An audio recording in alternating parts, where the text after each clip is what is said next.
Urge Moscou, les USA doivent abandonner leur tentative de créer des zones autonomes en Syrie. Urge Moscou, le front Al-Nosra a jusqu'à mi-octobre pour quitter la zone démilitarisée d'Idlib. Tueur à pattes jaunes, la France envahie par des insectes exotiques. Le frelon asiatique cause de plus en plus de soucis aux Français. Ces derniers mois, des centaines de personnes ont été attaquées par ces insectes exotiques. Plusieurs victimes sont à déplorer. Néanmoins, les scientifiques n'estiment pas que la situation soit critique. Les frelons asiatiques importés en France de Chine en 2004 se sont répandus sur presque l'ensemble du territoire français, font savoir les médias locaux. La Normandie semble être la région la plus touchée.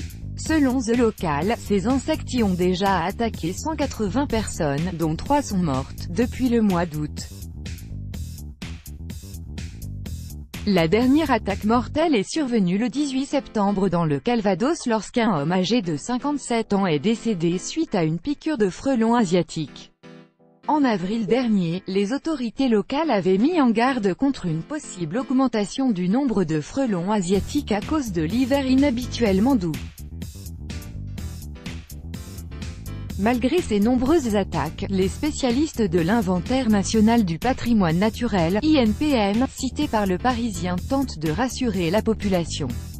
Selon eux, le frelon asiatique n'est pas naturellement agressif envers l'homme.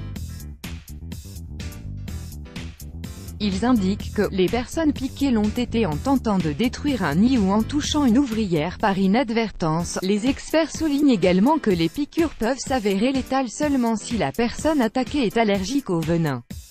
Ils ajoutent que les frelons asiatiques constituent en revanche une menace réelle pour les vergers et les abeilles.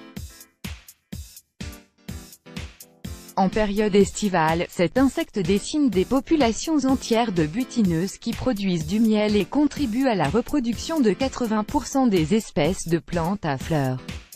La France n'est pas le seul pays qui souffre de ce problème.